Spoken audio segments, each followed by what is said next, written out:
One of the best ways to add replayability and challenge to a game is to generate events that will break the usual progression of the players and motivate them to create better strategies in the game. In Too Far Too Late, I've implemented a system that generates random events based on the player progression. Let's have a look at how it works.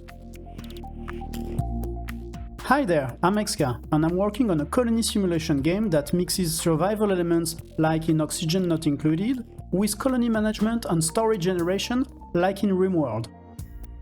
In some of the last devlogs, I talk about my plan to implement random events in the game. After searching a lot about it, I decided to test a solution and share my experience in this new devlog. Games have many ways to engage players, such as random events, level progressions, stories, and side quests.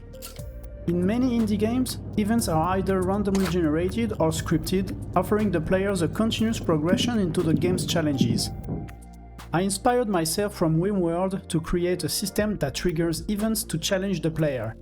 But to avoid generating unfair situations for the player, like triggering an enemy raid when all your colonists are sick, I chose to implement a scoring system to follow the player's progression and compare it to an expected progression.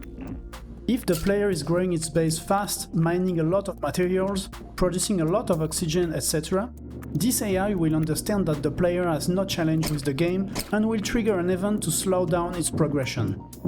But in the opposite situation, if the player is struggling to progress or lost one of their colonists, the AI will be fair and will select only positive events to trigger. I will show more details about the different events already implemented after this example of a new game with the event system in place. My colony started with 3 colonists and a whole bunch of materials to create an outpost. I started to order the construction of a small structure to produce energy and went exploring a bit to mine some ores from the rocks I could find. As I was expanding my base and already producing energy, the AI triggered an eclipse, so my solar panels couldn't produce anymore. Thankfully, I had my battery already full, so I could build a light on my little platform and continue to work.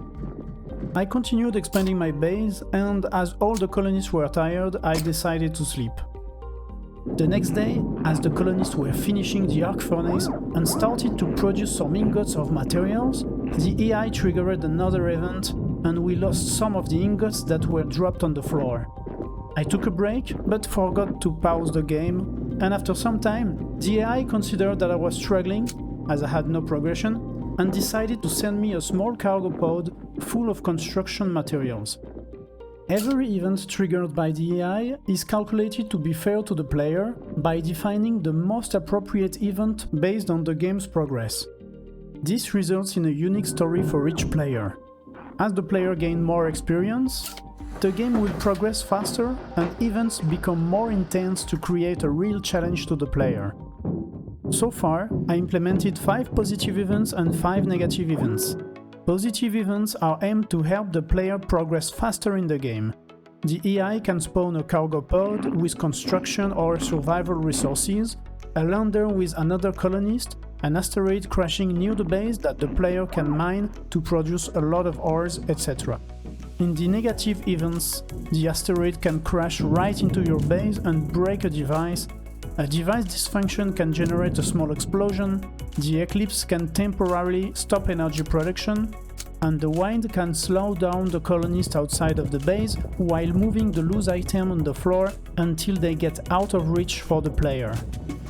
This is the first wave in the events implementation, and there will be more events to create variation to the stories.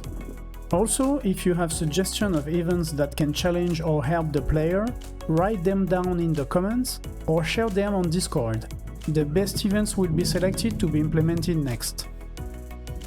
With this recent update and the implementation of the event generation system, I've been actively working to improve the game.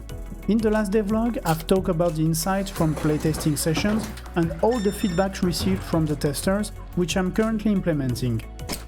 I added more variations to the newly implemented fin walls and more storage models. I'm developing the game and at the same time preparing all the requirements to be able to publish it on Steam. I will soon be able to create a Steam page so you can track the progression directly there. For now, you can follow and check all the devlogs that I keep publishing on itch.io. It's been over 2 years since I started to work on this game, and I'm optimistic about publishing an early access version in 2024. I wanted to thank you all for your ongoing support, and I see you in the next devlog, probably next year, so Happy New Year everybody!